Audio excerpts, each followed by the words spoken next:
এটা যদি ঢুকে আমাদের করে মৃত্যু হয়ে যাবে, আবার মৃত্যুকে ভয় করে। আর মৃত্যু ভয় করতে হবে না, মৃত্যু তো যা আজালুহুম লা ইস্তাগফিরুনা সাআতুম ওয়া লা ইস্তাকদিমুন। আপনার চার সেমে মৃত্যু আপনার করে বলতেই হবে, আপনি গোসল করতে হবে। ফতোয়া কেন দিলেন? এটা মৃত্যুকে দাফন করে গোসল দিতে হবে না, গোসল দেওয়ার কোনো প্রয়োজন নাই। আরো একটা আছে গ্রামে গঞ্জে, চুল কাটার পরে করে ঢুকতে দেয় না, লুঙ্গি বাইরে দেয়, এই করে ঢুকতে করে ঢুকতে কি হয়েছে? তুমি এখন চুল কাটছো না? হ্যাঁ চুল কাটছি তো। ঘরে ঢুকলে তুমি চুল কেটে আমাদের করে ইঁদুর ঢুকবে, তাকে সাইতলায় ইঁদুর জীবনে ঢুকতে পারবে? সাইতলা করে কি ইঁদুর ঢুকতে পারে? আপনি ফতোয়া দিয়ে দিলেন ইঁদুর ঢুকবে? চুল কাটলে গোসল করা ফরজ। বুড়ো মানুষ যদি চুল কাটি যায় শীতকালে, তখন আপনি আসলে করে গোসল করতে বলবেন তো এই মারা যাওয়ার সম্ভাবনা আছে। আপনি চুল কাটতে বললেন কেন ফতোয়াবাজি করে? এই ফতোয়া দিতে কে বলছে? এটা হলো কুসংস্কার, নাউযুবিল্লাহি মিন যালিক। এবার আরেকটা ফতোয়া দেয় যে বাচ্চা প্রসব করলে মা বোনেরা 40 দিন পর্যন্ত নাফাক থাকে। এটা কে ফতোয়া দেয়? এটা গ্রামের বুড়ো বুড়ি যারা আছে, মুরব্বীরা দেয়। কেন? আজকাল মুরব্বীরা কিছু মাথালা মাথালে বুঝে না যে বাচ্চা প্রসব করলে 40 দিন পর্যন্ত আপনার নাফাক থাকে মহিলারা। আপনি এখনো প্রকাশকে বাস করেন। আজকালের মা বোনেরা অনেক চালাক, ব্লাড না দেওয়ার জন্য। আগের মা বোনেরা চালাক ছিল না, এখনের মা বোনেরা চালাক। ব্লাড 3 দিন থেকে 7 দিনও যায় না, 5 দিনও যায় না, 1 সপ্তাহের মধ্যে ব্লাড সব বন্ধ। হ্যাঁ, এখানে একটা মশালা বলতে হবে। 40 দিন নাফাক কেন বলে জানেন? নামাজ না পড়ার জন্য, কোরআন শরীফ না পড়ার জন্য। এটা মশালা হলো 40 দিন হলো সর্বোচ্চ টাইম। সর্বোচ্চ টাইম হলো 40 দিন। কোনো বাচ্চা ডেলিভারি হলে 40 দিন পর্যন্ত ব্লাড যেতে পারে, কিন্তু অনেক মেয়ে 10 দিনের দিন পবিত্র হয়ে যায়, ব্লাড বন্ধ হয়ে গেছে। 12 দিনের দিন হয়ে গেছে, 8 দিনের দিন হয়ে গেছে, 16 দিনের দিন হয়ে গেছে। এই দিন থেকে নামাজ পড়তে হবে। যেদিন ব্লাড বন্ধ হয়ে যায় সেদিন থেকে নামাজ পড়তে হবে। 40 দিন আপনি আপনার ফতোয়া দিয়ে ঘরে বসে থাকার সুযোগ আপনাকে কেউ কোন ইসলাম দেয় নাই। এখন সিজার হলো ডাক্তারের ওষুধ দিয়ে 10-15 দিনের উপরে যায় না। 15 দিন সর্বোচ্চ ব্লাড, 15 দিনের পর পবিত্র, 15 দিনের পর আর ব্লাড যায় না। তো যাও বা যার যতদিন যায়, আমি এটা না বলতেছি না। আবার কেউ 40 দিনে যেতে পারে, কেউ 35 দিনে যাইতে পারে, কেউ 30 দিনে যেতে পারে, কিন্তু যেদিন আপনি পবিত্র হবেন ওই দিন থেকে নামাজ পড়তে হবে। এটা হলো নিয়ম। আপনি 40 দিন হিসেব করে পড়ে থাকলে হবে না। তাই আরেকটা মাসালা এটাও বলতে হয়, শরীয়তের মাসালার জন্য কোনো লজ্জা নাই, কোনো লজ্জা নাই। অনেকে বলেন রাসূল করিম হযরত আয়েশা সিদ্দিকাকে কেন শাদী করলেন? আরে বাবা, যে সমস্ত বেকুব মুসলমান নামদারি বেকুব, মুসলমান নামদারি শয়তান যারা বলে আয়েশা সিদ্দিকাকে কেন শাদী করলেন রাসূল করিম, আয়েশা সিদ্দিকা যদি শাদী না করতেন মা বোনেরা অর্ধেক মাসালা পেতেন না। অর্ধেক মাসালা রাসূল পাক থেকে হযরত আয়েশা সিদ্দিকা আমাদের কাছে বর্ণনা দিয়েছেন। মা বোনদের মাসালা কতদূর? 100টি মাসালা থাকলে 50টি আয়েশা সিদ্দিকা বলেছেন। কারণ যদি রাসূল করিমের বিবি না হলে তাহলে আমাদের মা বোনেরা মাসালা কোথায় পেল?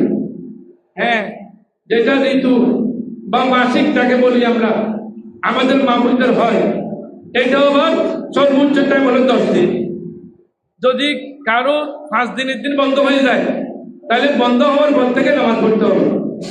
এইটা হলো মাসালা, যাক আমি বলে দিলাম। এরপরে হলো আরেকটি মারাত্মক মাসালা আমাদের দেশে আছে, সেটি হলো মা বোনদের যখন বাচ্চা হয়, সন্তান হয়, তখন মা বোনদের বুকের দুধটাকে বাচ্চা যখন আল্লাহ দিয়েছেন, তার আহার দিয়েছেন না, রিজিক দিবেন না, আল্লাহ আগের থেকে রিজিক রেডি করে রাখেন।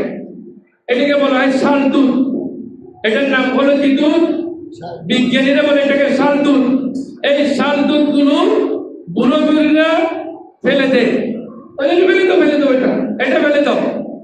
আর বর্তমান চিকিৎসা বিজ্ঞান বলতেছে যদি আপনার সন্তানকে আপনি শাল দুধ পান করান তাহলে অনেক রোগের বিচ্ছেদক হবে, অনেক রোগ ভালো হয়ে যাবে। বিজ্ঞান বলতেছে সান্দুদ খাওয়ান, ইসলাম বলতেছে সান্দুদ খাওয়ান, আর বুড়ো বুড়িরা বলে সান্দুদ খাওয়ান না। ওটা হলো কুসংস্কার, ওটা বিচ্ছেদ করবেন না, ওটা মানবেনও না। কারণ মায়ের বুকের দুধ পান করলে অনেক রোগ সাফা হয়। এরপর আছে দরজায় বসে কিছু খেলে ঋণী হয়, ঋণগ্রস্ত হয়ে যায়। এটা হলো আমাদের বানানো। দরজায় বসে গেলে ঋণগ্রস্ত হয়, কোনো কিতাবে নাই, কোনো কালে নাই। এবার আরো শুনেন, পানিতে নখ ডুবালে পানির নাপাক হয়ে যায়। আমি দেখছি একবার ছোটবেলায় এক সনাতন ধর্মী বৃদ্ধা কলসি ফুরে নিয়ে যায়। তখন রাস্তার ধারে ধারে, গ্রামে এখনো আছে, জীবন হলো রাস্তার ধারে। উনি এটা ঘুরে ঘুরে কতদূর যায়, ছোট ছেলে একজন এখানে হাত ডুবে দেয়, হাত থেকে চুবেতে পানিগুলো সে ফেলে দেওয়া, কারণ ওরা মনে করে না ভাগে গেছে। অর্থাৎ নখ ডুবাইলে পানি না পাক হয় না। হ্যাঁ, নখের থেকে আপনার জীবনে থাকলে ঢুকতে পারে, ঠিক আছে, কিন্তু পানি না পাক হয় না। কিন্তু এই সনাতন ধর্ম ঘুরিয়েটা আপনার ফাঁসবার ঘুরেছে, ফাঁসবার নেওয়ার সময় ফাঁসবার হাত ঢুকে দিতে, এবার শয়তানি করে করে ফাঁসবার পানিগুলো ফেলে দিয়েছে। নাউযুবিল্লাহ মিন যালিক। এবার আছেন চন্দ্রমা সূর্য গ্রহণের সময়, এটা আমাদের দেশে আছে, সূর্য গ্রহণের সময় কাউকে কিছু খেতে দেয় না, বিশেষ করে গর্ভধারণকারী মহিলা, ওদেরকে সাবধান, মহিলারা তোমরা কিছু খেয়েও না। আর কেন? যদি খাও তাহলে তোমার সন্তান বিকলাঙ্গ হয়ে যাবে। হ্যাঁ, কাটাছিড়ে করবে, খবরদার। যখন আসলে আপনার যাদের করে রান্না বান্না করে না, ওদেরকে কাটাছিড়ে করতে দেয় না। অথচ এটা 12টা পর্যন্ত 1টা পর্যন্ত অনেক সময় হয় গড়ায়, 1টা পর্যন্ত রান্না বান্না করতে পারে না, সবাই উপবাস। আপনার ফতোয়ার কারণে আপনি আন্দাজে ফতোয়া কেন দিলেন? আলেমেরা এতগুলো করার পরে 40 বছর পরে 50 বছর পরে ফতোয়া দিতে পারে না, আর আপনি সস্তা দামে ফতোয়া দিয়ে দিলেন। এই ফতোয়া কোথায় পাইছে? কাটাকাটি করলে কিছু হবে না, এটা দূরে কোনো কিতাবে নাই। সুতরাং এগুলো বিশ্বাস করবেন না। এই জায়নামাজ গ্রামে গঞ্জে এখনো আছে, জায়নামাজ বেশি রাখবেন না। কেন? ওটা কেন? শয়তানের নামাজ পড়বে। শয়তানকে জীবনে নামাজ পড়ছে, মুসলমানের নামাজ পড়ে ঠিকভাবে, মুসলমানের সন্তানেরা ঠিকভাবে নামাজ পড়ে না, শয়তান কেমনে নামাজ পড়বে? আর শয়তান নামাজ পড়লে ভালো হয় না, শয়তান নামাজ পড়লে তো ভালো হয়ে যাবে। ইন্না সালাতা তানহা আনিল ফাহশাই। শয়তান যদি নামাজ পড়ে তাহলে আরো ভালো হয়ে যাবে শয়তান, শয়তান থাকবে না। যাই নামাজ পিছিয়ে রাখলে আবার শয়তান নামাজ পড়বে তাড়াতাড়ি তুলি গেল, এটাও ঠিক নয়। এবার আরেকটি গুরুত্বপূর্ণ মাসালা, সেটা হলো শাবান এবং রজব মাসে রমজানের আগের বছরে রমজানের খজা রোজা রাখা যায় না। কেন? এখন রাখতে পারবে না, এখন রাখতে পারবেন না। আরে বাবা, কিতাব বলতেছে যদি কাজা রোজা থাকে তাহলে কাজা রোজাগুলো 12 মাসে যখন ইচ্ছা তখন রাখতে পারবো, মানে নাই। রজব মাস শাবান মাস সহ, আর আপনি বলতেছেন রাখতে পারবেন না। এটা তো আপনার কথা পকেট থেকে বাইর করলেন, এই পকেট থেকে বাইর করে আপনি মশালা কেন বললেন? এই ধরনের মশালা বলবেন না। এবার আরো গুরুত্বপূর্ণ শুনেন, পরশু ফাল্গুন মাসে বিবাহ শাদী হয় না, বিবাহ শাদী বলতে পারেন। আচ্ছা, ফুল মাসে আরবি কি? ওনাকে যদি রসিদ 3টা দিয়ে বাঁধি রাখে, তো ফুল মাসকে আরবিতে কি বলে, ফাল্গুন মাসকে আরবিতে কি বলে, জিন্দগিতেও বলতে পারবে না। কোরআন শরীফ নাযিল হচ্ছে তখন কি ফুল মাস এবং ফাল্গুন মাস ছিল? এটা তো বাংলাদেশের জন্য। কোরআন শরীফ হাদিস শরীফ আছে তার বিমান নিয়ে আপনি ফুল মাস আর ফাল্গুন মাসে বিয়ে কেন হবে না? ফুল মাসের মধ্যে গ্রামে কাজ বেশি, মানুষের ধান কাটে, তখন মানুষ ঝামেলা থাকে, বিবাহ শাদী করার, নেওয়ার, আনার, দাওয়াত খাওয়ার কোনো সময় থাকে না। এই জন্য ভদ্রবাদী করতে করতে বলে ফুল মাসে বিয়ে শাদী হবে না কাজের জন্য। আর ফাল্গুন মাসে যদি বিয়ে হয় চট্টগ্রামের ভাষায় বলে কোন মাসে বউ দিলি ওমনে যাবি, কোন মাসে বউ ওর আগুনে যায়, ধরেন বিয়ে শাদী হবে না। এটা আপনার ফতোয়া দিলেন আপনি আপনার পকেট থেকে, এই ধরনের ফতোয়া ইসলামে নাই। সুতরাং এইটা বলবেন না কোনো সময়।